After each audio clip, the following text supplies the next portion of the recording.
Sumalang ulit sa pagdinig ng Department of Justice ang ilang miyembro ng Socorro Bayanan Services Incorporated. Kaugnay nito ng mga reklamo ng umano'y pang-aabuso sa kanilang komunidad sa Surigao del Norte. Saksi si Salima Refran.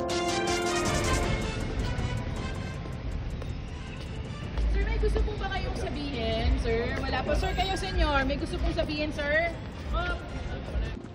Hindi sumasagot sa mga tanong ng media sina Jaren Esquilario o Senyor Aguila at iba pang miyembro ng Socorro Bayanan Services Incorporated sa muli nilang pagharap sa panel of prosecutors sa Department of Justice para ito sa clarificatory hearing ng preliminary investigation sa patong-patong na reklamo laban sa kanila dahil sa mga umano'y pang-aabuso sa kanilang komunidad sa Surigao del Norte.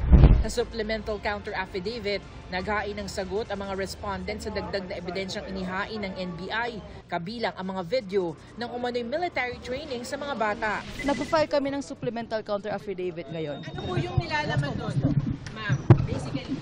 I think we are barred to say that in media right now. Kinontra rin ng mga abogado ng SBSI ang hiling ng NBI ng precautionary hold departure order laban sa kanila. We're hoping that everything that we raised in the counter affidavit will be taken into consideration with the filing of this case. Dumating rin sa pagdinig ang ilan sa mga complainant, saksi at iba pang biktima ng SBSI para panumpaan muli ang kanilang salaysay. Ayon sa Department of Justice, submitted for resolution na ang mga reklamo. Para sa GMA Integrated News, Salima Refran, ang inyong saksi. Mga igan, samahan nyo kaming saksiyan ng mga balita. Mag-subscribe sa GMA Integrated News sa YouTube.